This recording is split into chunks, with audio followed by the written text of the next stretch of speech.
Mga bro, imagine this, mabilis lang, isang barkong walang tripulante, fully armed, kayang magpasabog ng missile at rocket sa kalaban, at hindi mo kailangan mag-risk ng kahit isang buhay ng sundalo. Kung may ganito ang Philippine Navy ngayon, ibang usapan na talaga. Kaya huwag bibitaw kasi ito ang klase ng tech na literal magpapalit ng rules sa dagat, heavy combat USVs ng South Korea, kasama pa ang navalized Chunmoo rocket system mula Hanwha. Ito ang capability na kulang pa sa atin.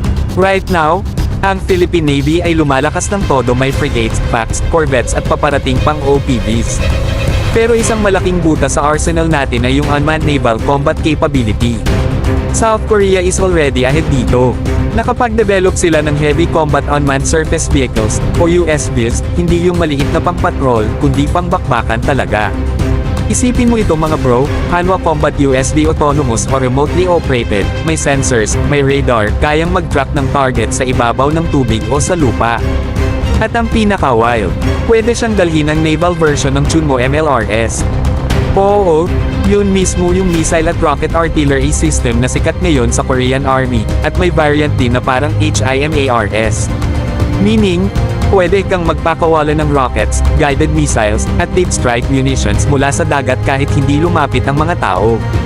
Pang-deny ng sea lanes, pang-defend ng islands, pang-counter sa gray zone operations, pang-respond sa biglaang threat. At dahil wala itong proof, kahit ma-engage, walang casualties sa atin. Ito rin yung sagot sa problema sa West Philippine Sea, paano mo magpapatrol, mag-defend, at maglakad ng sunog kung ang kalaban ay nagtatago sa civilian vessels o nagbo-boarding harassment.